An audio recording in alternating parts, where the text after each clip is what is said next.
Bismillahirrahmanirrahim. Assalamualaikum warahmatullahi wabarakatuh. Perkenalkan, nama saya Tri Adisti, NIM M1D1200017.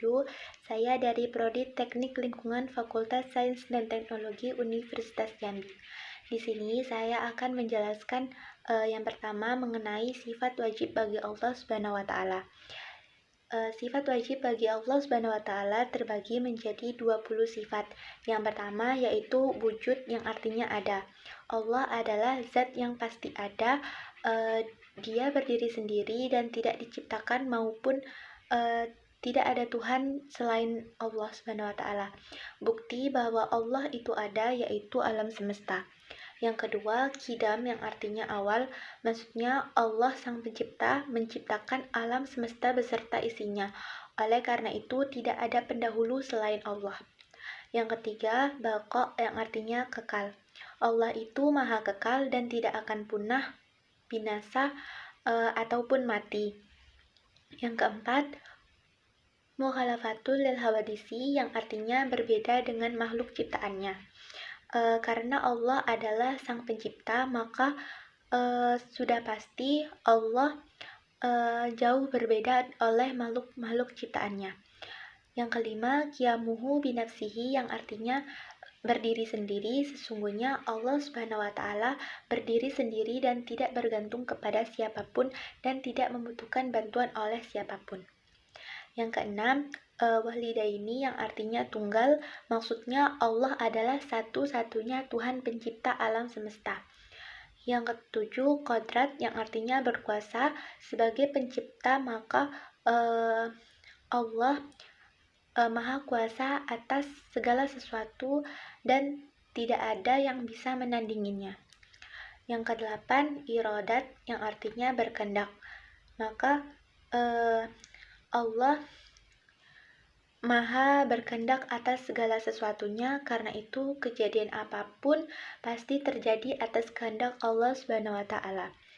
Yang kesembilan yaitu Ilmun, yang artinya mengetahui. Allah maha mengetahui atas segala sesuatu, baik yang tampak maupun tidak tampak. Yang kesepuluh, Hayat, yang artinya hidup. Maka Allah maha hidup dan tidak akan pernah binasa ataupun musnah. Allah kekal selamanya. Yang ke-11 yaitu Sama, yang artinya mendengar. Allah maha mendengar apapun yang diucapkan oleh hambanya, tidak akan ada yang terlewat olehnya. Yang ke-8, Basar, yang artinya melihat. Semua yang ada di dunia ini tidak luput dari penglihatan Allah Subhanahu wa taala. Allah bisa melihat apapun, dimanapun, dan kapanpun. Yang ke-13 yaitu Kalam, yang artinya berfirman. Melalui firman-Nya, Allah Subhanahu wa taala memberikan tugas kepada nabi dan rasulnya untuk menyebarkan firman-Nya. Yang ke-14 yaitu Qadiran, yang artinya berkuasa. Allah maha kuasa atas segala sesuatu dan tidak ada yang dapat menghalanginya jika Allah sudah berkehendak. Yang ke-15 yaitu Muridan, yang artinya berkehendak. Apabila Allah telah menakdirkan sesuatu, maka tidak akan ada yang bisa menolak kehendaknya. Yang ke-16 yaitu Aliman, maha mengetahui. Tidak ada yang bisa disembunyikan dari Allah Subhanahu wa taala walaupun sekecil apapun. Yang ke-17 yaitu Hayyan, artinya hidup. Allah Subhanahu wa taala selalu hidup dan dapat mengetahui hamba-hambanya karena tidak akan pernah tidur. Yang ke-18 yaitu Sami'an, yaitu artinya mendengar. Tidak ada yang terlewatkan bagi Allah Subhanahu wa taala dan tidak ada pula yang melampaui pendengarannya. Yang ke-9 yaitu Basiran, yang artinya melihat. Allah Subhanahu wa taala melihat dan mengawasi hamba-hambanya. Yang ke-20 yang terakhir yaitu Mutakaliman, yang artinya berfirman atau berkata-kata. Allah berfirman lewat kitab-kitab suci yang diturunkan dan disampaikan oleh para nabi dan rasul. Baiklah, saya melanjutkan penjelasan saya yang kedua, yaitu sifat mustahil bagi Allah Subhanahu wa taala. yang terbagi menjadi 20 pula. Yang pertama yaitu Adam, yang artinya tiada. Sifat ini kebalikan dari sifat wujud, yaitu Allah tidak mungkin tidak ada, karena dengan adanya seluruh alam semesta telah membuktikan bahwa Allah Subhanahu wa taala itu ada. Yang kedua yaitu hudus, yang artinya permulaan atau ada yang mendahului.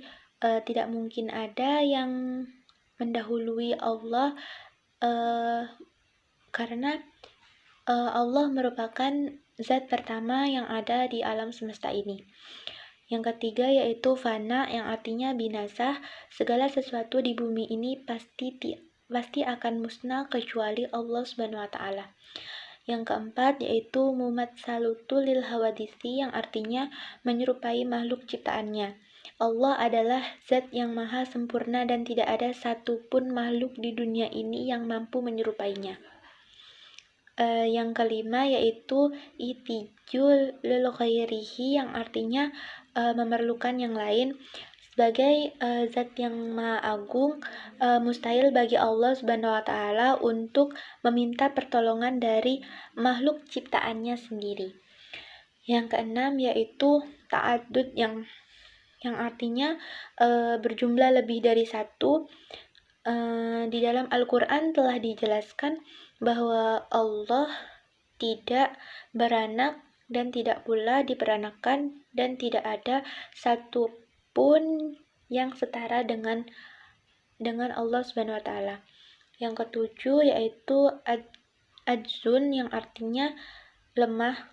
Allah tidak mungkin bersifat lemah karena Ia maha kuasa atas segala sesuatunya. Yang kedelapan yaitu karahah, yang artinya terpaksa. Segala sesuatu yang terjadi atas kehendaknya dan tidak ada satupun yang mampu mencegahnya. Yang kesembilan yaitu jahlun, yang artinya tidak mengetahui. Allah mengetahui atas segala sesuatu yang tampak maupun tidak tampak oleh makhluknya. Yang ke-10 yaitu maut atau mati. Allah bersifat kekal, yang mana telah dijelaskan di dalam Al-Quran bahwa bertawakallah kepada Allah yang hidup dan tidak mati. Yang ke-11 yaitu samamun, yang artinya tuli. Allah maha mendengar apa yang diucapkan hambanya, baik yang dikatakan secara terang-terangan ataupun yang disembunyikan.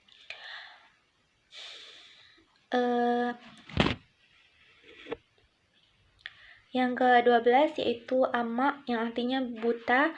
Tidak ada satu hal pun yang luput dari penglihatannya. Yang 13 yaitu bakamun, yang artinya bisu.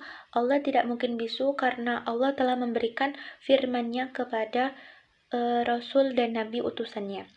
Yang ke-14 yaitu kaunuhu ajiza. Allah pasti berkuasa atas segala sesuatu yang ada di alam semesta ini. Yang ke-15 yaitu kaunuhu kharihan, yang artinya Allah memiliki kehendaknya sendiri dan tidak mungkin Allah berkehendak atas segala keinginannya. Yang ke-16 yaitu kaunuhu jahiliyah, yang artinya bodoh. Allah tidak mungkin bodoh karena Allah dapat mengetahui apapun itu. Yang ke-17 yaitu mayitan, yang artinya mayit, yang artinya mati. Mustahil bagi Allah Subhanahu wa taala untuk mati karena Ia tidak pernah tidur dan bersifat kekal, dan tidak akan binasa. Yang ke-18 yaitu kaunuhu ashamma, yang artinya tuli. Pendengaran Allah tak terbatas dan meliputi segala sesuatunya. Yang ke-19 yaitu kaunuhu amma, yang artinya buta. Karena Allah maha sempurna dengan seluruh keagungannya, maka mustahil bagi Allah Subhanahu wa taala dapat buta. Yang ke-20 yaitu kaunuhu abkamah, yang artinya bisu. Allah tidak mungkin bisu karena telah berfirman, yang mana telah tertuang dalam kitab-kitab suci yang diturunkan lewat rasul-rasulnya. Baiklah, masuk ke penjelasan yang ketiga, yaitu mengenai sifat yang harus bagi Allah itu terbagi menjadi dua, yaitu sifat wajib dan sifat jaiz. Sifat jaiz itu adalah sifat wajib sendiri, sudah dijelaskan sebelumnya, yaitu ada sifat wajib, dan yang kedua yaitu sifat jaiz, hanya ada satu, yaitu filukulin mumkinin au tarkuhu, yang artinya boleh ada dan tiada.